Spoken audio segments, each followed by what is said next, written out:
Okay, like when she describes bridesmaids' dresses as a basic defensive strategy with biological roots designed to make the bride look better by comparison. Okay, yeah, that's pretty funny. It's just these little observations that make you see the world in a whole new way.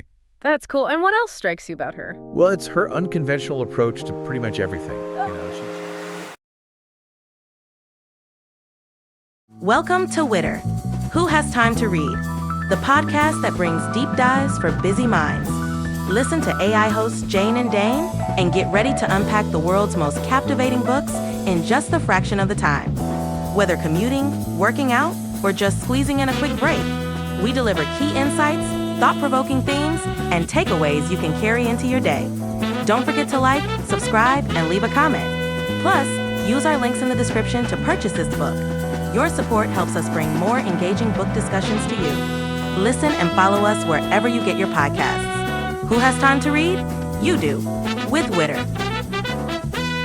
Welcome back to Witter, the podcast for everyone who wishes there were just more hours in the day. That's right, deep dives for busy minds. Exactly. And today we're diving into a book that has been making waves, Lessons in Chemistry by Bonnie Garmus. Oh, I loved this book. It's fantastic. And it's set in the 1960s. The 1960s. About Elizabeth Zott. Such a great character. A brilliant chemist who is not going to let the world and all of its sexism get in the way of her reaching her potential. Yeah. You know from the start that Elizabeth is not your typical heroine. No. She's sharp-tongued. Oh, yeah. Fiercely independent and challenges like every societal norm that's thrown at her. And some of the situations that she is put in are just so ridiculous. Absolutely. It's really amazing that she is able to persevere through all of them. And also, raise a daughter on her own. Well, and you know what I found fascinating is how Garmus uses humor to expose the absurdity of it all. Yes. Elizabeth sees the world through this scientific lens. She does. It makes even like the most mundane things like going to the grocery store or falling in love a fascinating chemical reaction. It's true. And I mean, you can imagine being a woman in the lab, especially back then. Right. I mean, not a common thing. Not a common thing at all. And so the book doesn't shy away from the blatant sexism that she encounters. Yep. And the colleagues, assuming she got her master's degree the hard way. Oh, yeah. They make that very clear. Uh-huh. And it's sad because some of those biases, though maybe less overt, haven't completely vanished even today. That's right. Which I think makes Elizabeth's struggles resonate with so many people. Definitely. So picture this Elizabeth battling sexism and sabotage at Hastings Research Institute. Oh, boy. While trying to conduct this groundbreaking research. Yeah, she can't catch a break. Really an uphill battle. It's rough. And there is a horrific incident that happens that leads to her being denied her PhD, and you really just feel for her. Yeah, you really feel the injustice of it all. Yes. Absolutely. But here's where it gets really interesting. Okay. So, through a series of events, Elizabeth ends up becoming the star of a cooking show called Supper at 6. A cooking show? I know, but this is no ordinary cooking show. Oh, okay. She's not just demonstrating recipes. Got it. Elizabeth is actually using it as a platform to teach chemistry.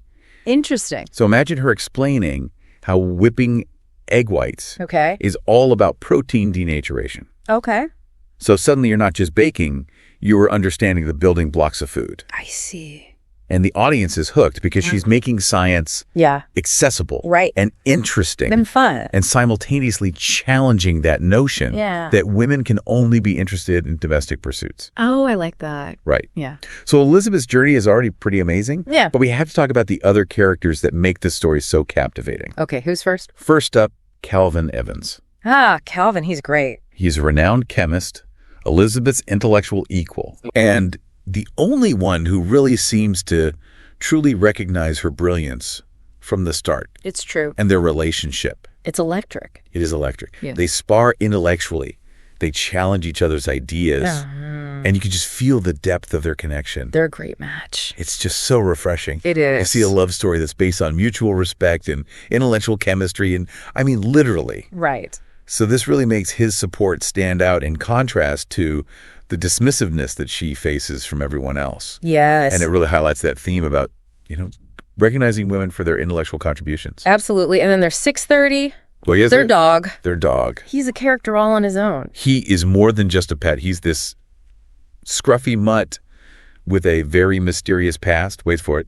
Okay. involving bomb-sniffing training for the Marines. Wow. He's incredibly intelligent. That makes sense. And picks up on human emotions in a way that you almost feel like he has his own internal monologue. I can see that. But unfortunately, 630 ends up playing a pivotal role in a tragic event. Oh, no. Involving a leash. Oh. And it just raises this question, like, what does the leash really represent in this story? Some might say that it's this symbol of societal constraints. Yeah. You know how Elizabeth, with the best intentions, tries to fit 630 into this mold that doesn't suit him. I see. And it's heartbreaking because it just reminds us that sometimes trying to control things, even with good intentions, can have these devastating consequences. That's a good point. And this idea of defying expectations carries over into how Elizabeth handles Calvin's death. Okay. Because she doesn't conform to the typical grieving processes. How so? Instead, she tries to understand her emotions the way that she understands a chemical reaction. Right. Like she makes this list of potential variables influencing her grief. It's fascinating how Garmus uses this to show that even in deep sorrow, our individual approaches to things are just shaped by who we are at our core. Totally. And her approach to motherhood is equally unconventional. It is. Initially, she's reluctant, having witnessed how society expects women to sacrifice their ambitions for the sake of children. Right, to just give everything up. And while it's unconventional, it is refreshing to see a female character whose identity isn't solely defined by motherhood. Absolutely. It really makes you think about how society pressures women into roles that they might not even want. Right. It's just expected of them. But when she does become a mother to her daughter, Madeline, she does it on her own terms. She does. And she raises Madeline with this unique blend of scientific knowledge and a fierce determination to raise a strong, independent woman. Right. All while facing judgment from her neighbors and society for being an unwed mother. Of course, because that's just not done. Right. It's another layer of complexity to the book, challenging these traditional notions of what a proper family should look like. Totally. And speaking of challenging norms, yes, one of the things that makes lessons in chemistry so captivating is Elizabeth's unique way of communicating. Yeah. How so? Well, remember, she sees everything through the lens of chemistry. Right. So even her descriptions of love, grief, or everyday life have this very scientific flair. Okay. It's like she's decoding human behavior using the periodic table. Interesting. And it's so hilarious. I can imagine. Garmus just weaves humor into the most unexpected moments. Give me an example. Okay, like when she describes bridesmaids' dresses as a basic defensive strategy with biological roots designed to make the bride look better by comparison. Okay, yeah, that's pretty funny. It's just these little observations that make you see the world in a whole new way. That's cool. And what else strikes you about her? Well, it's her unconventional approach to pretty much everything. She challenges those traditional gender roles, not by shouting from the rooftops, but by simply living her life authentically, right? Even if it makes people uncomfortable, right? Her refusal to take Calvin's last name when they get married. Oh, yeah. She didn't do that, did she? No, she saw it as this symbol of ownership. Interesting. Of losing her own identity. Yeah. And she is not afraid to voice that opinion, even if it goes against all societal expectations. Good for her. And it leads to this hilarious exchange where she suggests that Calvin should take her last name instead. Oh, that's great.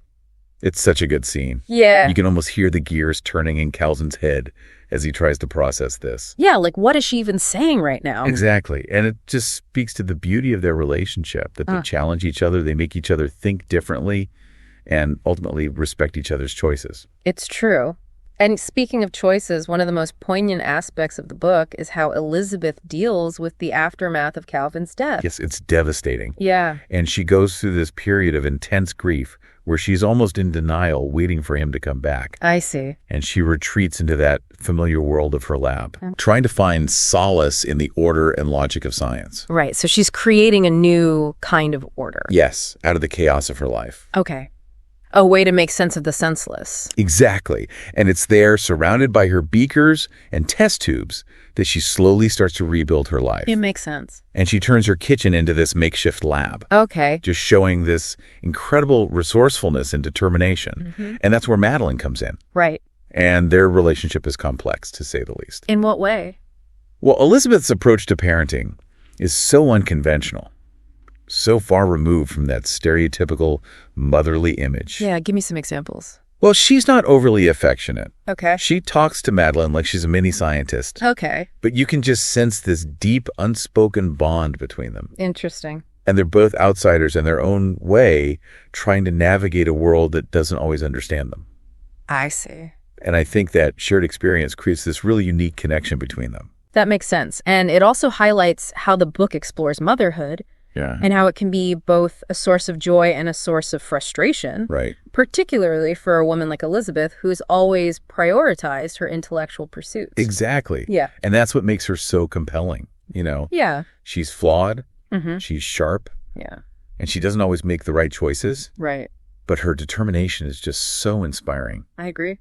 And she's not afraid to admit that she never wanted to be a mother. Wow. That she's struggling to reconcile her own identity with this new role of motherhood. And those honest, sometimes raw emotions make her so relatable. They really do. And it's through Madeline that Elizabeth starts to see the world a little bit differently. How so? She starts to understand that emotions and logic aren't mutually exclusive.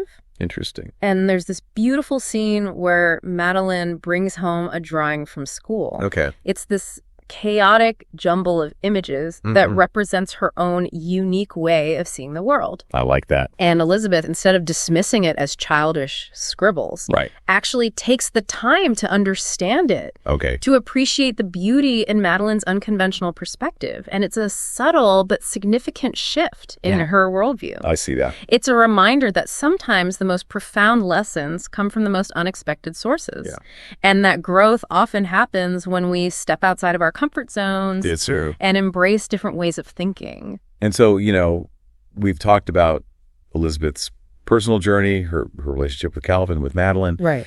But we also need to talk about her impact on the world around her. Okay. And that's where Supper at 6 comes back into play. Okay. Because what starts as this reluctant gig to make ends meet turns into this unexpected phenomenon. A phenomenon? How so? It's hilarious to see how Elizabeth, who has zero interest in these conventional cooking shows, ends up just revolutionizing the genre. I can see that. She refuses to dumb down her language. Good for her. She explains the science behind every recipe, and she uses her platform to empower women. I love that. Encouraging them to think for themselves, to embrace knowledge, and to challenge those limiting societal expectations. She's awesome. And the audience loves it. Of course. They're just drawn to her authenticity, her intelligence, and her unapologetic refusal to fit into a mold. She's like a breath of fresh air. She is, but her success doesn't come without challenges. What happens? Well, she faces pushback from the network executives. Oh, no. Who want her to conform to this stereotypical image of a TV cook. Oh, I bet. So they try to make her wear tight dresses. Oh, no. Put her in a homey set and dumb down her language. Oh, that's awful. It's just this blatant attempt to package her into something palatable, something that won't threaten the status quo. Yeah, make her more appealing to the masses. Right, exactly. Right. But Elizabeth refuses to play their game. Good. She sees it as a betrayal of herself and her viewers. Yeah. And she's not afraid to fight back, even if it means jeopardizing her career. Wow, she's brave. It's like this David and Goliath battle with Elizabeth, this unconventional chemist, taking on this powerful network executive who represents everything wrong with the system. That's a great way to put it. And guess what? What? She wins. Yes. So a series of events. Yeah. The truth about her talent and the show's popularity is revealed. Okay. And the network is forced to acknowledge her brilliance. And give her the creative control she deserves. Exactly. That's awesome. It's a victory for authenticity, for individuality, and for the power of knowledge to break down barriers. Yeah. It really is. It's a reminder that sometimes the most powerful force for change is simply being unapologetically yourself. Exactly. And I think that's what makes Elizabeth Zott such an inspiring character. Yeah. She doesn't set out to be this, feminist icon. Right. She simply lives her life according to her own principles. And in doing so, ends up challenging these deeply ingrained societal norms. Yeah, she changes the world just by being herself. It's pretty cool. And what's remarkable is that she achieves all this without compromising her integrity. Yes. She refuses to play the game to conform to expectations, even when it would be easier to do so. Exactly. Like when she's offered that chance to return to Hastings, right, the very institution that wronged her, yeah, She doesn't jump at the opportunity. Right. She's not interested in that. Right. She's not interested in power or recognition. She wants to do good work. She wants to do meaningful work that aligns with her values and that speaks volumes about her character. It really does. She's not driven by ego or ambition, but by this deep-seated desire to make a difference in the world. Exactly. And she does make a difference through Supper at 6. Yeah. She reaches millions of women, inspiring them to embrace knowledge, to question the status quo, and to see their own potential. She creates this ripple effect of change. She does. Empowering women to step outside of those traditional roles and create their own paths. It's amazing. And you know what else is striking? Is the universality of her experiences. In what way? Even though the book is set in this very specific time period. The 60s. The themes of sexism, loss, resilience, finding your own path, these resonate with anyone who's ever felt like an outsider. It's true. Or struggled to break free from expectations. Definitely. And, you know, we can't forget about the importance of friendship in Elizabeth's life. Yes, Harriet Sloane. Her neighbor becomes this unlikely but fiercely loyal supporter. She's great. She's this no-nonsense, practical woman who sees through all the societal BS and recognizes Elizabeth's brilliance from the very beginning. And she's there for Elizabeth through thick and thin, offering practical help, emotional support, and a healthy dose of reality checks. I love their friendship. It's a beautiful example of how women can lift each other up, challenge each other, and provide that safe space to be vulnerable. Absolutely. And then there's Walter Pine, the producer of Supper at 6. Oh, yeah. Walter who undergoes his own kind of transformation. How so? Well, initially, he's just trying to make a successful show. Of course, he's a producer. But he's also caught in that system, that tries to control and exploit Elizabeth's talent. Right. But through his interactions with Elizabeth, he starts to see the world differently. Oh, okay. He recognizes the power of her message, the impact she's having on viewers, and he ultimately becomes her champion. Good for him. Fighting for her creative freedom. I like that it's a reminder that even those who are part of the system can evolve. Yes. Can choose to do what's right. And can become allies in the fight for equality. That's a great point. So we've covered a lot of ground here. We have. But I think what makes Lessons in Chemistry so impactful is that it's not just a story about one woman's journey. Right. It's a story about societal change. Yes. About challenging those ingrained norms that limit our potential. Absolutely. It's like a call to action, Yes. To be more like Elizabeth Zott. Yes. To be curious, to be courageous, to be compassionate, and to never stop fighting for a better world. Exactly. And her defiance of those narrow expectations is just so empowering. It really is. It reminds you that you don't have to fit into any mold to achieve great things. That's so true. Yeah. So as we wrap up this deep dive, okay, here's a final thought for you to mull over. I'm ready. What lessons have you learned, whether literal or metaphorical, that have shaped your life? And how can you use those lessons to create positive change in your own corner of the world? Those are great questions. Keep those minds busy, Witter listeners. Yes. And remember, sometimes the most important lessons come from the most unexpected places. Couldn't agree more. Until next time. Bye, everyone.